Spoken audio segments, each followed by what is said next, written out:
Welcome to Wisdom Trek with Gramps. I am Guthrie Chamberlain, and we are on day 2270 of our trek. The purpose of Wisdom Trek is to create a legacy of wisdom, to seek out discernment and insights, and to boldly grow where few have chosen to grow before. In today's Wisdom Nugget, I'll guide you through the vast landscape of biblical wisdom. It's a pleasure to have you join me on our journey today.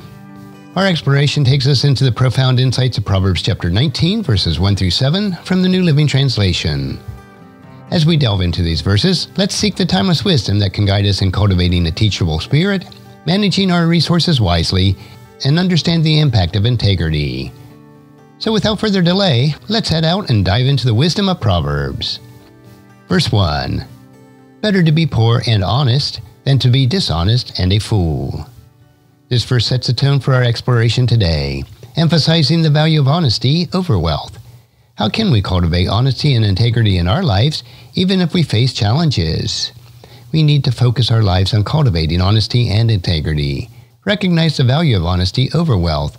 Cultivate honesty and integrity by making wise choices that align with the principles of righteousness, even when we're faced with challenges that may tempt us to compromise. Now let's explore verse 2. Enthusiasm without knowledge is no good. Haste makes mistakes. This verse highlights the importance of combining enthusiasm with knowledge and avoiding hasty decisions. How can we balance enthusiasm with wisdom to make those sound decisions? We need to be enthusiastic, but balance that with wisdom. Recognize that enthusiasm without knowledge can lead to mistakes. Balance enthusiasm with wisdom by seeking knowledge, considering different perspectives, and taking the time to make well-informed decisions. Verse 3 speaks of consequences of foolish actions.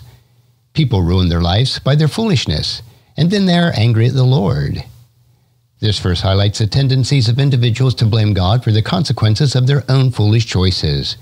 So how can we take the responsibility for our choices and avoid blaming others, including God, for the consequences? Well, we just need to take responsibility for the choices that we make. Recognize the consequences of foolish choices and take responsibility for your actions. Avoid blaming others, including God, and seek forgiveness and guidance to make wiser decisions in the future. Now let's explore verse 4. Wealth makes many friends. Poverty drives them all away. This verse explores the dynamics between wealth and friendship, highlighting the fickle nature of some relationships. How can we cultivate genuine friendship that goes beyond material wealth? We need to seek cultivation through these genuine friendships. Recognize the fickle nature of some of the relationships based on wealth. Cultivate genuine friendships by focusing on shared values, trust, and mutual support, ensuring that the connections go beyond material considerations. Now let's turn our attention to verse 5. A false witness will not go unpunished, nor will a liar escape. This verse emphasizes the inevitability of the consequences of false testimony and lies. How can we uphold truthfulness and avoid pitfalls and deceit?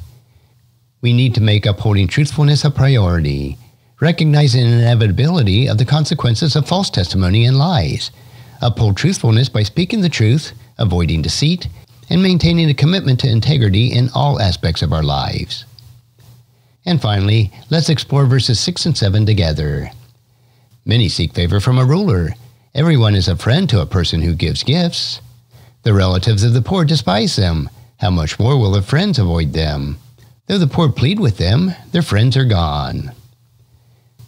These verses paint a picture of relationships influenced by power, wealth, and social standing. How can we cultivate genuine relationships that transcend societal hierarchies? We need to make sure that all relationships are genuine. Recognize the impact of power and wealth on relationships. Cultivate genuine relationships by valuing individuals for who they are, irrespective of their social standing. Seek meaningful connections based on shared values and mutual respect. And there you have it, my friends, a profound exploration of Proverbs 19, verses 1 through 7 from the New Living Translation. These verses offer timeless wisdom for cultivating honesty and integrity, balancing enthusiasm with wisdom, taking responsibility for our choices, cultivating genuine friendships, upholding truthfulness, and transcending social hierarchies to cultivate genuine relationships. As we continue on our journey through these pages of the Bible, remember that the wisdom it offers is our guiding light in navigating the complexities of life. Until the next time, Keep seeking God's wisdom and make it part of your daily trek. And if you found this podcast insightful, subscribe and leave us a review. Then encourage your friends and family to join us and come along with us tomorrow for another day of Wisdom Trek, creating a legacy. Thank you so much for allowing me to be your guide, your mentor, but most importantly, I am your friend as I serve you through the Wisdom Trek podcast and journal. As we take this trek of life together, let us always live abundantly, love unconditionally, listen intentionally, learn continuously, lend to others generously, lead with integrity, and leave a living legacy each day. I am Guthrie Chamberlain, reminding you to keep moving forward, enjoy your journey, and create a great day every day. See you next time for more daily wisdom.